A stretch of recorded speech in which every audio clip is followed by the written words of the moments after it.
This is Lewis Hart for Boxing Social in association with Empire Fight Store and William Hill. Delighted to be joined with Dan Azeez. Tribute to Marvin Hagler at the top. I liked him when I was coming in, but a massive launch press conference today. How are we, mate? How are we feeling? Yeah, I'm good, man. Glad to be here. Glad to be headlining my first show in my back garden against someone I'm very familiar with, and for all the marbles. So you said headlining your first show. Is it sort of a bit weird to finally be headlining your own show after sort of being the name in the headlines for so long? It's sort of taken a while. Yeah, it has, but listen, that's the game, man. You know, not everything comes so quick for everyone, do you know what I mean? But I'm headlining now, and it's a juicy show, so yeah. What did you make of the press conference there? It's kind of a little bit tense. I thought. Everyone keeps saying that. Why? Why do they think it's tense? Like, I think it's maybe because, you know, you expect just us to just be.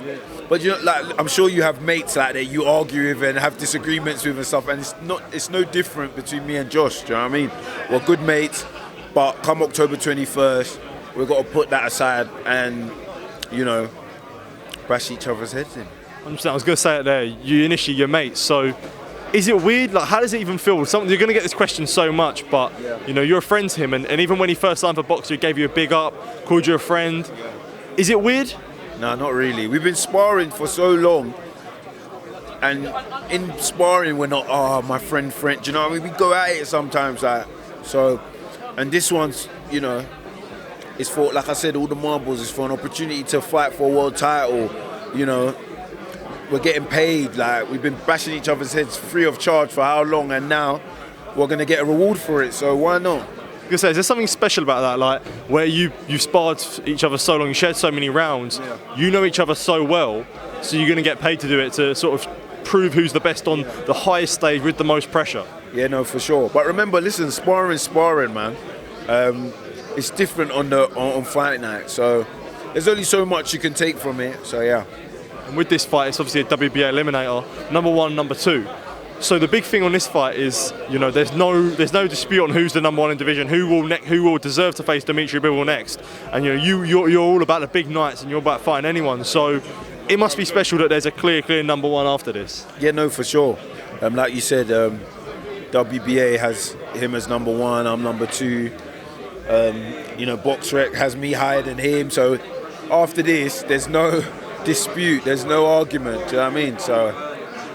And with this as well, for someone like you, it's been the hard road, it's been the long road. You know, Josh has had the Olympics. Your roads are very, very different. It's different. It's both been hard. Like, don't get it twisted. He's had not an easier ride, but for what he's done and accomplished in the amateurs, that's what's helped propel him and give him that springboard. Nonetheless, it's still hard. Do you know what I mean? I've just had to do it the hard way in the pros, and not even the hard way. It's hard regardless, but I ain't had that springboard. I've had to earn my stripes. Do you know what I mean? So does it feel better in that way that you've almost had to earn your stripes in a way? No, I definitely don't feel better, but you know, it does mold you and shape you into a more stronger fighter, mentally, physically. Do you know what I mean? And it prepares you for nights like this.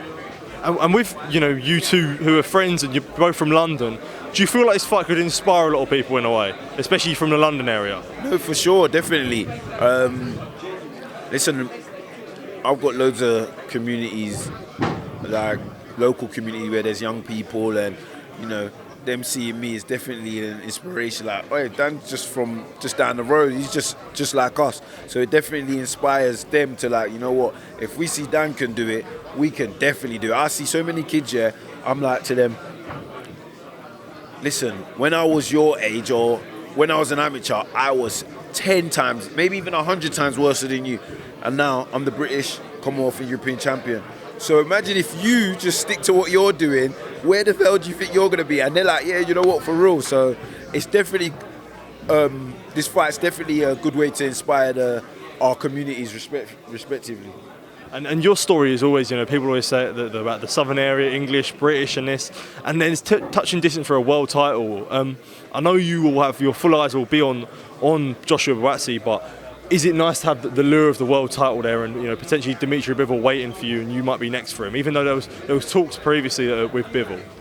I'll be honest, I'm not focused on that. I know that's a carrot at the end of the fight, but listen, I know what I've got ahead of me. Josh is a serious opponent, so that's all I'm focused on. Get the win over Josh October 21st. Then there's so many other opportunities and doors that await, but for now I need to get over that hurdle.